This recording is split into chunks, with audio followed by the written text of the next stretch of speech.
दोस्तों, आज की स्टोरी है जब बलराम जी अपनी बहन सुभद्रा का विवाह दुर्योधन के साथ तय करके आते हैं द्वारिकापुरी।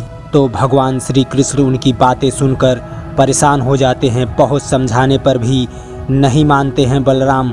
तो दोस्तों, अगर वीडियो आपको अच्छा लगे, ठीक ठाक लगे, तो भैया प्लीज़ चैनल सब्सक्राइब कर देना, वीडियो को लाइक कर देना। बलराम जी कृष्ण को देखते हैं, कहते हैं, अरे कन्हैया। भगवान कृष्ण कहते हैं, दाऊ भैया। भगवान कृष्ण फिर बलराम जी का पैर छूते हैं और गले मिलते हैं। फिर दाऊ जी कन्हैया कन्हैया कहकर गले मिलते हैं और रुक्मणी जी कहती हैं, ये दो शरीर एक प्राण हैं। हाँ। कृष्ण कहते हैं, कैसे हो दाऊ भैया। दाऊ कहते हैं, तुम कैसे हो कन्हैया। अच्छा हूँ दाऊ भैया, परंतु ये सब क्या है दाऊ भैया। बलराम कहते हैं, ये सुभद्रा के ससुराल से द्वारिकापुरी के लिए भेंट है। सुनो, ये सब नगर में बांट दो और घोषणा कर दो, सुभद्रा की ससुराल से मिठाई आई है। फिर भगवान कृष्ण कहते हैं, सुभद्रा की ससुराल से मिठाई आई है, ये क्या कह रहे हो दाऊ भैया। फिर दाऊ कहते हैं, कन्हैया, सुभद्रा का विवाह निश्चित कर दिया है। भगवान कृष्ण कहते हैं, विवाह निश्चित कर दिया है, परंतु किसके साथ। दाऊ कहते हैं, दुर्योधन के साथ। भगवान कृष्ण कहते हैं, दुर्योधन के साथ। दाऊ कहते हैं, हाँ दुर्योधन के साथ। कृष्ण भगवान कहते हैं, बात पक्की हो गई है। दाऊ कहते हैं, हाँ कन्हैया, उन्होंने मुझसे कन्या की मांग की। कृष्ण कहते हैं, ये रिश्ता अच्छा है कि नहीं, प्रश्न इस बात का नहीं है दाऊ भैया। बलराम कहते हैं, तो क्या प्रश्न है कन्हैया, तुम कहना क्या चाहते हो। मैंने कोई भूल की है, ये रिश्ता अच्छा नहीं है, तुम कहना क्या चाहते हो, बोलो। भगवान कृष्ण कहते हैं, नहीं दाऊ भैया, फिर दाऊ कहते हैं, ये क्या लगा रखा है कन्हैया, मैं आप क्या है ये। बलराम कहते हैं, मैं आप कह रहे हो, बोलो क्या कहना चाहते हो, साफ साफ बोलो। भगवान कृष्ण कहते हैं, मैं तो केवल इतना कहना चाहता हूँ दाऊ भैया, किसी कन्या का विवाह किससे किया जाए, इससे निर्णय लेने से पहले उसकी सहमति लेना आवश्यक है। हाँ कहने से पहले हमको एक बार सुभद्रा से पूछ लेना चाहिए था दाऊ भैया। दाऊ कहते हैं, मुझे उसकी आवश्यकता नहीं लगी कन्हैया। देखो कन्हैया, हाँ कहने से पहले मेरे मन में भी एक बार क्षण भर के लिए यह विचार आया, परंतु दूसरे क्षण ने मेरे मन में कहा, परंतु मैं सुभद्रा को किसी अंधे कुएं में तो नहीं ढकेल रहा हूँ, बल्कि मैं उसे एक विशाल कौरव साम्राज्य की महारानी बनाने जा रहा हूँ, समझे। आओ। दाऊ कहते हैं, कन्हैया। कृष्ण कहते हैं, दाऊ कहते हैं, भला ऐसा रिश्ता सुनकर कौन लड़की होगी जो इनकार करेगी। हाँ, पहले लज्जा और शर्म का बहाना बनाकर नानू अवश्य करेगी, परंतु जब हम प्यार से उसे समझाएंगे ना, तो कहेगी, जाओ भैया, मुझसे बात ना करो, आपको जो अच्छा लगे कर लो। वैसे भी कन्हैया, सुभद्रा को विश्वास ये अवश्य है, उसके पिता तुल्य बड़े भैया जो भी करेंगे उसके लिए उसके हित में ही होगा, वो कभी मेरी बात नहीं टाल सकती।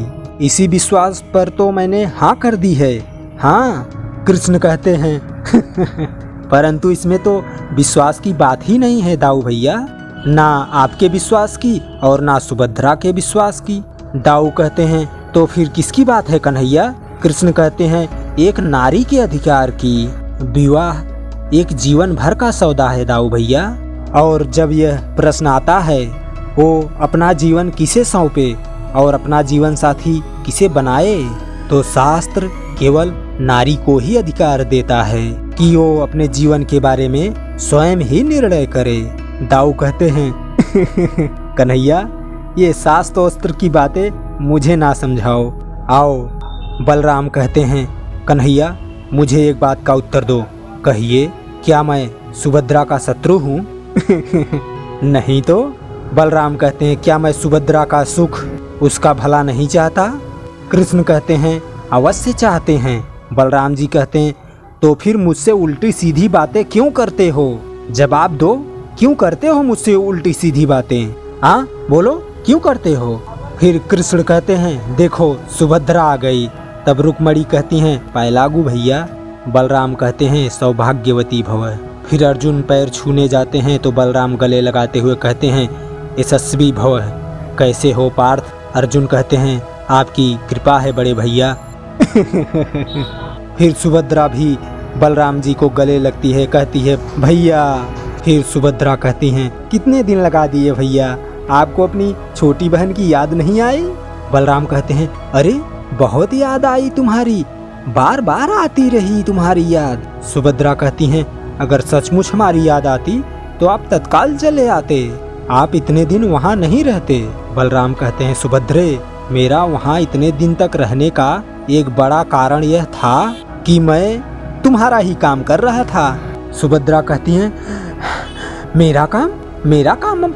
मेरा काम आप कौन सा कर रहे थे? बलराम कहते हैं सुनोगी तो खुशी से नाचने लगोगी। सुभद्रा कहती हैं अच्छा सुनूं तो सही, आप ऐसा कौन सा कार्य कर रहे थे? बलराम कहते हैं मैं तुम्हारे विवाह का प्रबंध कर रहा था। सुभद्रा फिर सोच में पड़ते हुए कहती हैं मेरे विवाह का? बलराम कहते हैं फूटने लगे ना मन में लड्डू। और अगर यह सुन लोगी कि विवाह किसके साथ निश्चित हुआ है तो होश उड़ जाएंगे, होश, पैर धरती पर नहीं पड़ेंगे। और अर्जुन भी यह सुनकर खुश हो जाएगा कि जिस गुरुकुल का वह वंशज है उसी गुरुवंश में मैंने इसका विवाह निश्चित कर दिया है।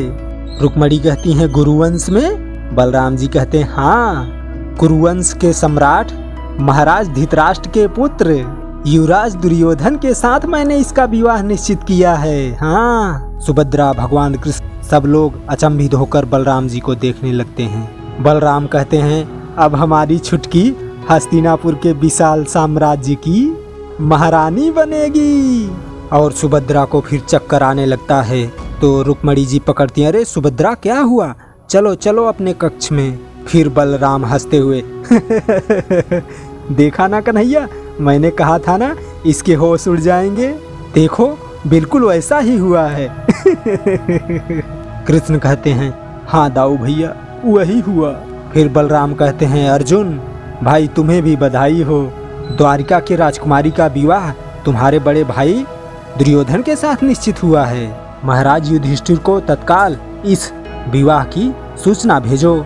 फिर अर्जुन हाथ जोड़ते हुए कहते हैं जो आज्ञा भैया। फिर अर्जुन अपने कक्ष में थे तब सुभद्रा आती हैं। सुभद्रा कहती हैं ये क्या कर रहे हो पार्थ? अर्जुन कहते हैं जाने की तैयारी। सुभद्रा कहती हैं इतने जल्दी? अर्जुन कहते हैं 2 महीने से अधिक हो गया आपको अतिथि सेवा का कष्ट देते हुए, फिर भी आप इतनी जल्दी कहती हैं? सुभद्रा कहती हैं अतिथि सेवा से कष्ट नहीं होता है, उसमें तो एक आनंद होता है। अर्जुन कहते हैं ये आपकी उदारता है, इसके लिए आपका बहुत बहुत धन्यवाद। फिर सुभद्रा अर्जुन का हाथ पकड़ते हुए कहती हैं ये क्या कह रहे हो पार्थ, ऐसी व्यंग भरी बातें करोगे तो मेरा धीरज टूट जाएगा, मैं कोई अनुचित कार्य कर बैठूंगी, फिर मुझसे मत कहना। अर्जुन कहते हैं अनुचित? कैसा अनुचित? देखो सुभद्रे, इस समय हमारे परीक्षा की घड़ी है, हमें ऐसा कोई कार्य नहीं करना चाहिए जिससे हमारे कुल को या हमारी मर्यादा को लाज लगे।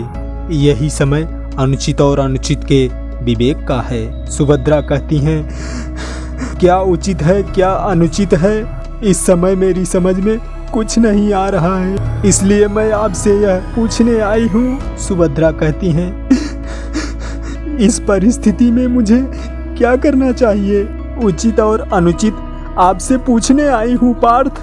अर्जुन कहते हैं सबसे पहला अनुचित कार्य तो ये है कि तुम इस तरह मेरे पास एकांत में चली आई हो, तुम्हें इस प्रकार अब मेरे कक्ष में नहीं आना चाहिए था। सुभद्रा कहती हैं क्यों नहीं आना चाहिए, क्या हम एक दूसरे से प्रेम नहीं करते?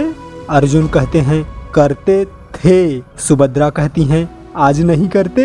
अर्जुन कहते हैं आज नहीं करना चाहिए। सुभद्रा कहती हैं आज करना चाहिए या नहीं करना चाहिए ये प्रश्न नहीं है, ये बताइए आज हम एक दूसरे से प्रेम करते हैं या नहीं? अर्जुन कहते हैं मैं फिर वही कहूँगा कि आज हमें प्रेम नहीं करना चाहिए। सुभद्रा कहती हैं क्यों नहीं करना चाहिए? अर्जुन कहते हैं क्योंकि ये ठीक नहीं है। सुभद्रा कहती हैं ठीक नहीं का अर्थ बताइए कि क्या ये अनुचित है, क्या ये पाप है? अर्जुन कहते हैं हाँ ये पाप भी हो सकता है। सुभद्रा कहती हैं आज से 1 दिन पहले ये पाप नहीं था। अर्जुन कहते हैं नहीं। सुभद्रा कहती हैं तो क्या प्रेम ऐसी मिथ्या वस्तु है, ऐसी नाशवान वस्तु है जो एक ही दिन में अनुचित से उचित से अनुचित बन गया, पुण्य से पाप बन गया? प्रेम को तो लोग परम सत्य कहते हैं कि लोग प्रेम अविनाशी है जिसका कभी नाश नहीं हो सकता। तो फिर हमारा प्रेम एक ही दिन में कैसे मर गया? अर्जुन कहते हैं प्रेम मरता है कि नहीं मैं इस पर वाद विवाद नहीं करता, परंतु जो मैं कह रहा हूँ उसे ठीक ढंग से समझने की चेष्टा करो। मैं मानता हूँ कि सच्चा प्रेम कभी नहीं मरता है, परंतु प्रेम की कुछ मर्यादाएं हैं, उसके कुछ नियम हैं, कुछ धर्म हैं। प्रेम का सबसे पहला धर्म है बलिदान।